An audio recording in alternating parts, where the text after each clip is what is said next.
мына Samsung'дарда системасы бірінші холодильный режимі салқындап болып, сосын морозильник салқындайды да. Мына жерде қазір бізде мынаның ауруы мынандай болып тұр. Морозильник жаңағы айтқандай, бірінші холодильнигі салқындайды да, сосын морозильнигі салқындаймын дегенше холодильникте тұрған датчик мотор сөндіріп тастайды.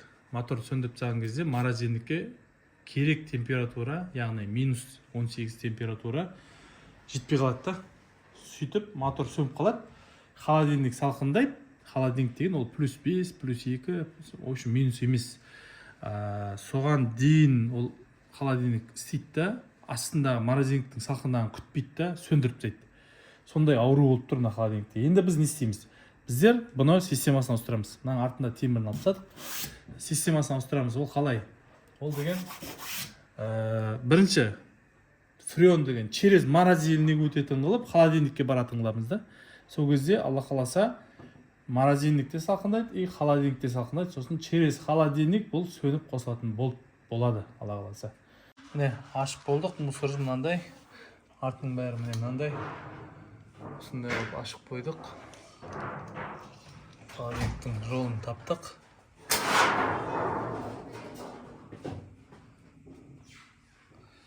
Былайнан капиллярный труба кіреді. Міне мынамен қасында міне кішкентай болып кетіп жатыр міне бер жағында. Осылай кетеді да, жақтан былай бір айналады да и үстіне қарай кетеді. Жаңа айтқандай, бірінші барады да ол үстін. Яғни үсті деген бізде холодильный режим. Холодильный режим. Міне капиллярка, кішкентай капиллярка ол жаққа кіріп тұр міне. Бірінші осы салқындайды, одан кейін барады да, мына обратный трубамен шығады да. Обратный трубамен шығады да, міне мынаяқтан шығады. Жаңағы бүйтіп кетеді да. Байнан мынаның ішіне кіріп кетеді да, морозильникке барады. Морозильник деген міне екі трубаның біреуі жаңа кіреді да, айналып мынау салқындайды да, обратно шығады. Обратно шығады да. Міне, обратно шығады и мына труба міне. Мына труба обратно шығады. Обратно шығады да, былайнан келеді да, міне. Былай, мынаған кіріп кетеді. Міне, система осы. Енді осын біздер ауыстырамыз. Системасын өзгертеміз да. Бірінші үсті салқындамайды. Бірінші ас салқындайтын осы ауыстырамыз. Себебі бұл жерде ауру үсті салқындап болғаннан кейін, яғни холодильный режимі да. Холодильник мына үсті салқындап болғаннан кейін бізге де морозильник те керек қой, морозильник. Мысалы тек үсті салқындаған жеткіліксіз, бізге холодильник, морозильнигі де керек. Сол үшін біздер бірінші ас салқындайтын қыламыз, одан кейін үсті салқындайтын қыламыз да. Себебі үсті плюс, асты минус болу керек. Мына жерде бірінші үсті салқындайды да, одан кейін астына салқын минус 18 болғанын күтпейді да, холодильник сөндіріп тастап тұр. Өзінің температурасы жиналғаннан кейін, өзінің температурасы дегеніміз сол плюс 5, плюс 3 сондай да. Сол жиналғаннан кейін сөндіріп тастап тұр да холодильникті. Мына асты морозильнигі өзінің керек температурасын жинағанды күтпей тұр да, мына холодильниктің датчигі. Сол себепті біздер жаңағындағы миын ауыстырып жібереміз. Ол ауыстырған кезде Алла қаласа бізде морозильник бірінші салқындайды. Сосын барып үсті плюс 5 болам дегенше морозильниктегі зат қату керек. Принцип жұмыс сондай біздердің ауыстырып отқанымыз бұйырса.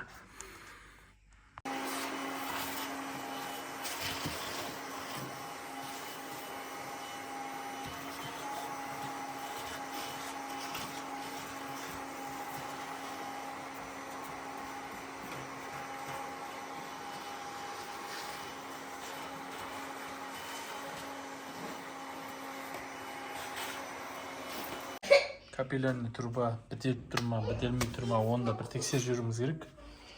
Себебі капиллярный трубаның өзіне бір арнайы ауру бар, бітеліп қалатын. Соны қазір мына капиллярный трубаны мынаған жалғаудың алдында бұдан проход бар ма, жоқ па, соны бір тексеріп жіберейін деп отырмық. Қосып қойдық холодильникті. болса қазір тексереріміз. Дейін қосылсын. Тексереміз. Так, біздер ар жақта сразу капилляркадан мәз шығып тұр. Бәрі нормально. Капиллярка сау деген сөз не? Әдемі шығып тұр. Мына жақтан сас болып тұр. Қазақша айтқанда мына жерден жай сорып тұр ауаны. Мына жерде өтіп тұр. Болды, енді мынаған жалғаймыз. Алла қаласа, мына жақтан френ шығады, мынаған кіреді. Бұдан айналып шығып үстіне барады. Үстінен барып моторға қайтып келетін қылып системаны өзгерттік өшім айтқанда.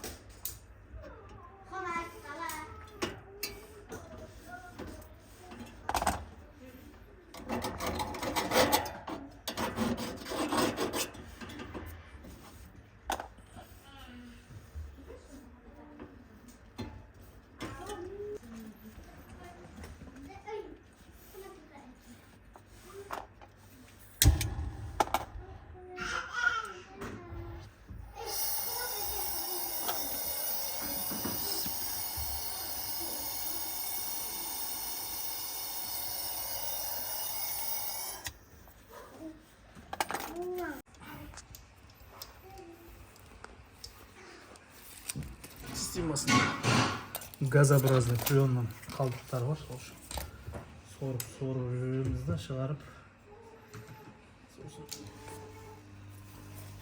заправкалаймыз. Ой, пайкалаймыз, то есть.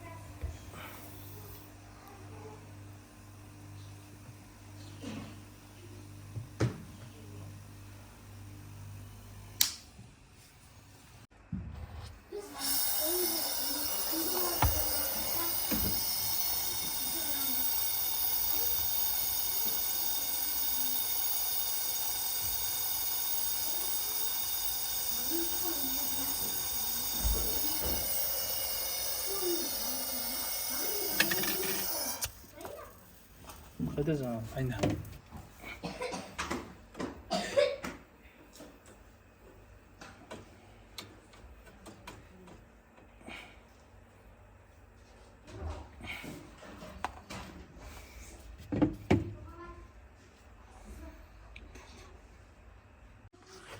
Он бес атмосфера давление беріп қойдық, міне утечкілерін тексеріп жатырық. Манаға 2 пайкілеген жерім нормально ұстап тұр. Так, астында морозильникте бір рет пайкілеген жерім ұстап тұр. Так, артында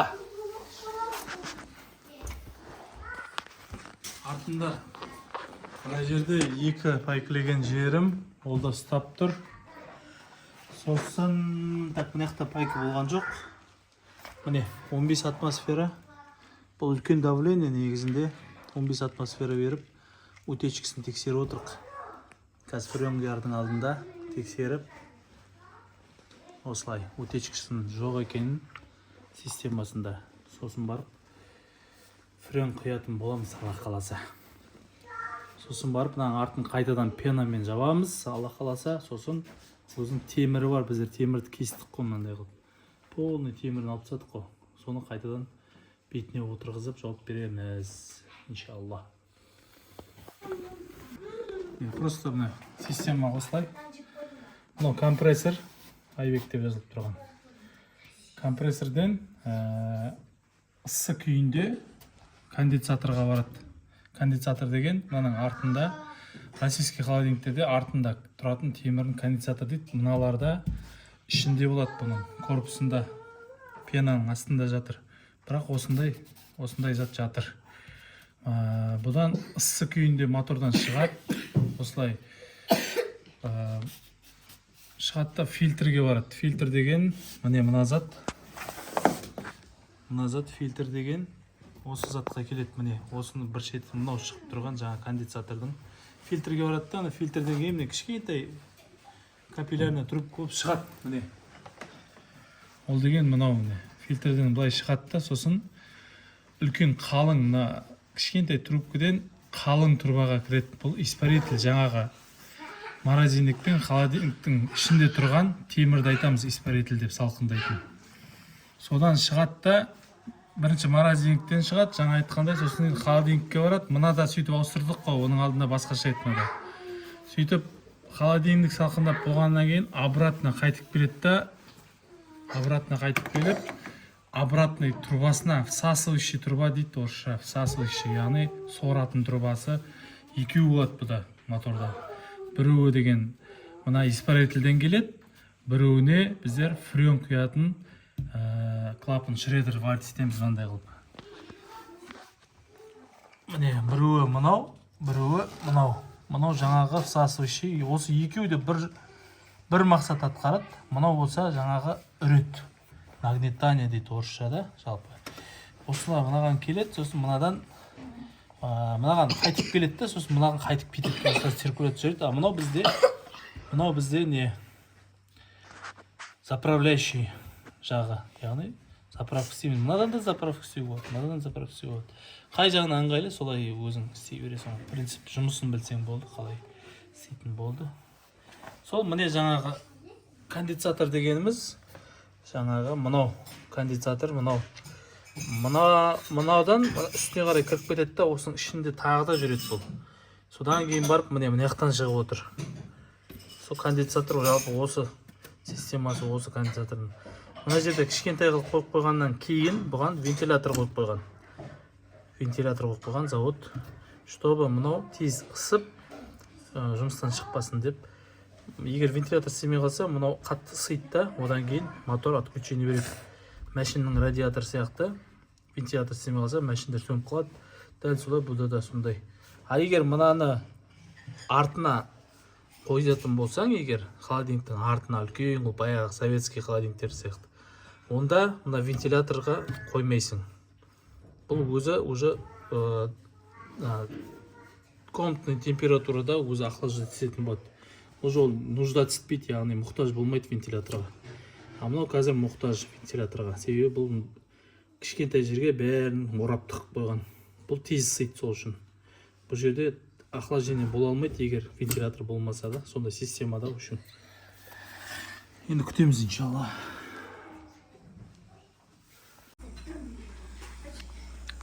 Френ құйып жатырмыз. Мынандай пока арта ашық тұр күйінде. Бірінші френнің примерно несін құйып аламыз. Содан кейін жағдайын қараймыз. Содан кейін барып артын пеналап тастаймыз. Болғаннан кейін иншаллах. Міне жалпы холодильниктің анатомиясы былай ғой. Так. Міне подача деген міне кетті радиаторға. Так, мыналардың бәрі сол подача болып есептеледі. Кетеді де, былай келеді де, міне фильтрге жалғанады. Фильтрде міне фильтр жылып тұр.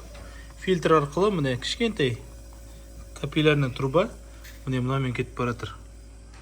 Жоғары қарай кетіп баратыр да, в общем, бүйтіп айналып келеді да, міне астына кіреді да, испаритель бар. Астында морозильник қой мына бізде манағы. Испарительге келеді да, осы жерден бір үлкен трубасына кіріп френ шашады. Френ шашқан кезде қырауланады манағы іші да. Содан қырау пайда болып, салқын пайда болады. Міне содан мынау бір жағы, екінші жағы міне осылай шығады. Екінші жағы осылай шығады да, міне осылай қырауланып, көрдіңіз бе? Қырауланып тұр. Осылай қырауланып үстіне барады. Үсті дегеніміз холодильник. Холодильникке барады да, одан обратно шығады да, екінші трубасы. Одақта да подача обраткасы бар ғой. Міне обратно шығады да, міне бүйтіп келеді да, астына келеді да, обратно міне жалғанады. Міне осылай болады. Жалпы анатомиясы осындай.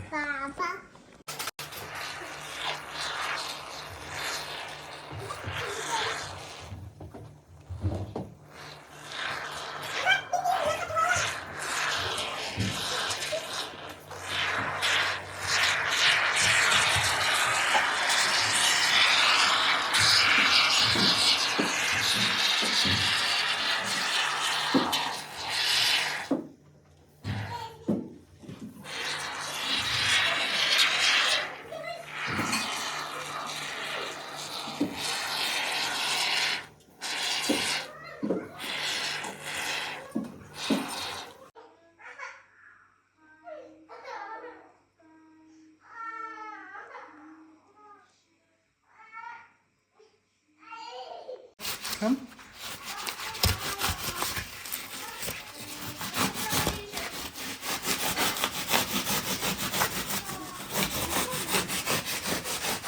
Переборщить етіп пенамыз күшті екен. Кішкентай сепкендей болып едік, андай қылып. Переборщить етіп жүріппіз ғой. Әлі темірін жабамыз бұйырса.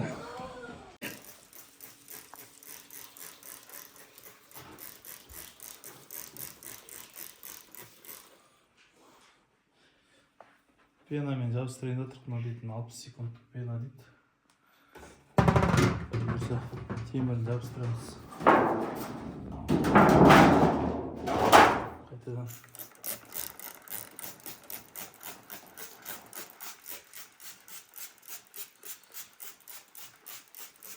Как не бывало дома.